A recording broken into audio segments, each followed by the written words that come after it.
അങ്ങനെ ചെന്നൈക്ക് കാര്യങ്ങൾ കുറച്ചൊക്കെ കൈവിട്ട് പോയി എന്ന് പറയേണ്ടി തന്നെ വരും. പ്രത്യേകിച്ച് ധോനി എന്നല്ലേ പറയണ്ടല്ലേ, നമുക്ക് ഋതുരാജിനെ തന്നെ പറയാം. കാരണം നമ്മൾ തോൽക്കുമ്പോൾ ധോനിയെ പഴിചാരുകയും ജയിക്കുമ്പോൾ ധോനിയെ എന്താ പറയുക, ധോനിയുടെ ക്യാപ്റ്റൻസിയാണ് എന്ന് പറയാൻ ചെയ്യുന്നത് തെറ്റാണല്ലോ. അപ്പം നമ്മളതുകൊണ്ട് ഋതുരാജിൻ്റെ കാര്യത്തിലോട്ട് തന്നെ വരാം. ഋതുരാജാണ് ക്യാപ്റ്റൻ. അപ്പം ഋതുരാജിൻ്റെ പദ്ധതികളും പ്ലാനുകളുമൊക്കെ കുറച്ചൊന്ന് തെറ്റിപ്പോയി എന്ന് തന്നെ പറയേണ്ടി വരും.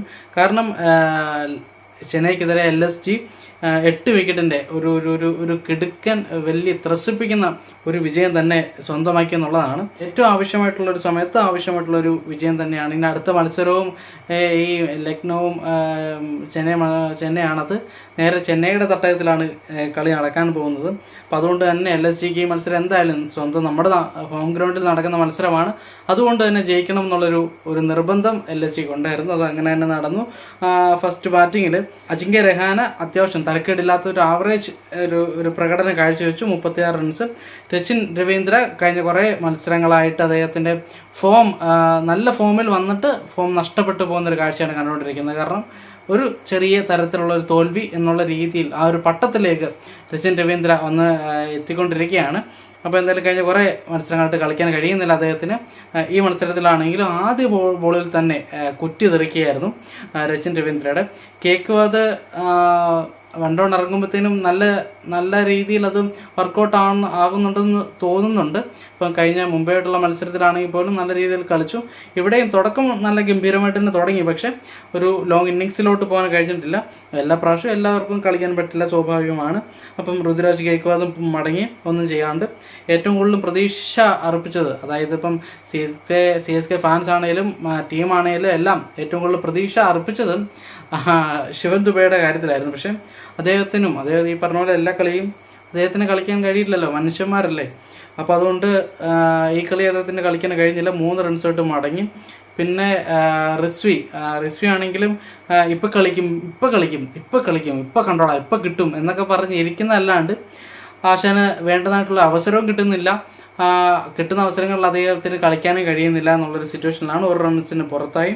മൊയിൻ അലി തരക്കേടില്ലാത്തൊരു പ്രകടനം വാലറ്റത്ത് കാഴ്ചവെക്കാൻ ശ്രമിച്ചു. 30 റൺസ് 20 ബോള്. ജഡേജയുടെ കാര്യം എടുത്തു പറഞ്ഞല്ലോ. ജഡേജ ഒരു പ്രൊമോഷൻ ലഭിച്ചു. അതുകൊണ്ട് തന്നെ എങ്ങനെയും അത് മുതലാക്കണം എന്നുള്ള രീതിയിൽ അത്യാവശ്യം 57 റൺസാണ് അദ്ദേഹം എടുത്തത്. അതും ഒരു ആവറേജ് പ്രകടനം തന്നെയാണ്. പിന്നെ ലാസ്റ്റിൽ വന്നിട്ട് മഹേന്ദ്ര സിംഗ് ധോണിയുടെ ഒരു മഹേന്ദ്രജാല പ്രകടനം നമ്മൾ കണ്ടു. വെറും 9 ബോൾ മാത്രമാണ് ഫേസ് ചെയ്തിട്ടുള്ളത്.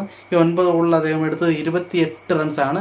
ശരിക്കും പറഞ്ഞാൽ വളരെ ഇമ്പാക്റ്റ് ഉണ്ടാകുന്നുണ്ട്. അദ്ദേഹം ഈ ലാസ്റ്റ് കുറച്ച് ബോളുകൾ മാത്രം ഉള്ളെങ്കിൽ പോലും വളരെ ഇമ്പാക്റ്റ് ഉണ്ടാകുന്നുണ്ട്. അത് ചെറിയൊരു കാര്യമല്ല. അപ്പം ഇപ്പോൾ ഇവിടെ ബാക്കിയുള്ളവരെല്ലാം കളിച്ച് വന്നപ്പോഴത്തേനും സ്കോറ് പൊതുവെ കുറഞ്ഞു പോയതുകൊണ്ട് മാത്രമാണ് ധോനി ഇവിടെ കളിച്ചതിനകത്തൊരു ഇതില്ലാണ്ടായി പോയത്. അല്ലെങ്കിൽ ഇത് വളരെ ഒരു പ്രധാനപ്പെട്ട റൺസുകളിൽ ഒന്നായിരുന്നു. ഇവിടെ ഇപ്പം ഒരു രക്ഷാപ്രവർത്തനം എന്ന രീതിയിൽ നമുക്കിത് കണക്കാക്കാൻ കഴിയത്തുള്ളൂ. അല്ലാതെ ഒരു ഡോമിനേഷൻ എന്നുള്ള രീതിയിൽ ധോനിയെ സംബന്ധിച്ച് ഒരു ഡോമിനേഷൻ തന്നെയാണ്.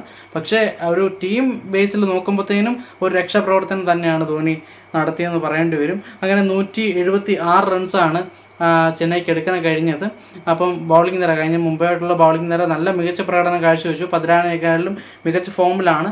അപ്പോൾ അതെന്തായാലും ഋതുരാജിൻ്റെ മനസ്സിലുണ്ടായിരിക്കും, അല്ലെങ്കിൽ ടീമിൻ്റെ മനസ്സിലുണ്ടായിരിക്കും. അങ്ങനെ അവർ കളിക്കാൻ ഇറങ്ങി. അപ്പോൾ അതിനു മുമ്പ് നമ്മുടെ LSGയുടെ ബൗളിങ്ങിനെ പറ്റിയിട്ടാണെങ്കിൽ എല്ലാവരും അത്യാവശ്യം നല്ലതുപോലെ തന്നെ പന്തെറിഞ്ഞു. അതിൽ ഏറ്റവും എടുത്ത് പറയേണ്ടത് കൃണാൽ പാണ്ഡ്യയാണ്. അദ്ദേഹം ഇപ്പോൾ ബൗളിങ്ങിൽ വളരെ അധികം മെച്ചപ്പെട്ട ഒരു രീതിയിലോട്ട് കടന്നു വരുന്നുണ്ട്. അത് നല്ലൊരു സൈൻ തന്നെയാണ്. കൃണാൽ പാണ്ഡ്യ 3 ഓവറിൽ 16 റൺസ് വിട്ട് കൊടുത്തോട്ട് 2 വിക്കറ്റാണ്. അദ്ദേഹം ഒരു എക്കോണമി കീപ്പ് ചെയ്തുകൊണ്ട് തന്നെ എറിയാൻ ശ്രമിക്കുന്നുണ്ട്. അത് ഏകദേശം അങ്ങനെ ആ റിസൾട്ടും അതുപോലെ തന്നെ എത്തിക്കുന്നുണ്ട്. എന്തായാലും വളരെ ഒരു മികച്ചൊരു കാര്യം തന്നെയാണ് LSGയുടെ സൈഡിൽ നോക്കുമ്പോഴത്തേനും. പിന്നെ കിൻഡർ തിരിച്ച് ചേസിങ്ങിലോട്ട് വരുമ്പോഴത്തേനും ഒരു സാധ്യത പോലും കൊടുക്കാണ്ട് തുടക്കം മുതൽ ഇനി അവസാനം വരെയും ചെറിയ വിജയ ശതമാനം പോലും ചെന്നൈക്ക് കൊടുക്കാതെ നല്ല ഗംഭീരമായിട്ട് 134 റൺസിൻ്റെ ഒരു ഓപ്പണിംഗ് പാർട്ട്ണർഷിപ്പോട് കൂടി കിൻഡൻ ഡീകോക്കും KL രാഹുലും നല്ല കിടുക്കനായിട്ട്, KL രാഹുലാണെങ്കിൽ പവർ പ്ലേയിൽ വിപരീതമായിട്ടുള്ളൊരു അഗ്രസീവായിട്ടുള്ളൊരു അറ്റാക്കിംഗ് മെൻറ്റാലിറ്റി കൊണ്ട് ആണ് കളിച്ചിരുന്നത്. അതുകൊണ്ട് തന്നെ നല്ലൊരു സ്കോറിലോട്ട് എത്താനായിട്ട് കഴിഞ്ഞു. LSGക്ക്. ക്യാപ്റ്റൻ ഫ്രണ്ടിൽ നിന്ന് നയിച്ചപ്പോഴത്തേക്കും 53 ബോളിൽ 82 റൺസ് എടുത്ത് KL രാഹുൽ പുറത്തായി. കിൻഡോ ഡിക്കോങ് 43 ബോളിൽ 54. അതിനുശേഷം വന്നിട്ട് നിക്കോളാസ് പൂരനും സ്റ്റോയിനിസിനും വന്നിട്ട് ജസ്റ്റ് ചടങ്ങുകൾ മാത്രം ചെയ്യേണ്ട ഒരു കാര്യം മാത്രമേ ഉണ്ടായിരുന്നുള്ളൂ.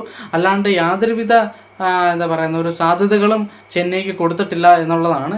ശരിക്കും പറഞ്ഞു കഴിഞ്ഞാൽ വളരെ ദയനീയമായിട്ടുള്ളൊരു ബോളിംഗ് പ്രകടനമാണ്. മുംബൈക്കെതിരെ അങ്ങനെ കളിച്ചതുകൊണ്ട് വലിയ കുഴപ്പമില്ല, ഇവന്മാരെ നമുക്ക് എറിഞ്ഞിടാം എന്നുള്ളൊരു ലാഘവത്തോടു കൂടി വന്നതാണോ എന്ന് അറിയില്ല. പക്ഷെ എല്ലാം കയ്യിൽ നിന്ന് പോകുന്നൊരവസ്ഥയാണ് കണ്ടത്. അപ്പോൾ പതിരാനെ ഏറ്റവും കൂടുതൽ പ്രതീക്ഷിച്ചത് പതിരാനെയാണ്. പതിരാനയും നിറമങ്ങി. മുസ്തഫിസൂർ കഴിഞ്ഞ 2 മത്സരങ്ങളായിട്ടും വലിയൊരു പ്രകടനം ഒന്നും കാഴ്ചവെക്കുന്നില്ല. പക്ഷെ എങ്ങനെയെങ്കിലുമൊക്കെ 1-2 വിക്കറ്റൊക്കെ കിട്ടുന്നുണ്ട് എന്നുള്ള അല്ലാണ്ട് പ്രത്യേകിച്ച് ഒരു ഇമ്പാക്റ്റ് ഉണ്ടാക്കുന്നുള്ളൊരു സ്പെല്ലൊന്നും കാര്യങ്ങളൊന്നും ഓവറുകളൊന്നും മുസ്തഫിസറിൻ്റെ ഭാഗത്തുനിന്നും ഉണ്ടാകുന്നില്ല. പിന്നെ തുടക്കത്തിൽ എല്ലാവരും തന്നെ ദേശ്പാണ്ഡെയൊക്കെ പിന്നെ പറയാനുണ്ടല്ലോ, എല്ലാവരും തന്നെ അത്യാവശ്യം നല്ലപോലെ അടിയുണ്ട്. ഒരു ഓവർ ബാക്കി നിൽക്കെ 8 വിക്കറ്റിന് LSG ഇത് മറികടന്നു. LSGക്ക് വളരെ ആവശ്യമായിട്ടുള്ളൊരു പോയിന്റ് തന്നെയാണ്. 2 പോയിന്റ് എന്ന് പറഞ്ഞാൽ വളരെ അത്യാവശ്യമായിട്ടുള്ള 2 പോയിന്റ് തന്നെയാണ്. അപ്പോൾ LSG നേരെ അതുകൊണ്ട് 3ാം സ്ഥാനത്തേക്കും എനിക്ക് തോന്നുന്നു CSK 4ാം സ്ഥാനത്തേക്കും പിന്തള്ളപ്പെട്ടിട്ടുണ്ട്. എന്തായാലും നല്ലൊരു മത്സരം തന്നെയായിരുന്നു. എന്തായാലും അടുത്തൊരു മത്സരത്തിൻ്റെ നല്ലൊരു റിവ്യൂ ആയിട്ട്, ഡീറ്റെയിൽ ആയിട്ടുള്ള റിവ്യൂ ആയിട്ട് നമ്മൾ വീണ്ടും കാണുന്നതായിരിക്കും.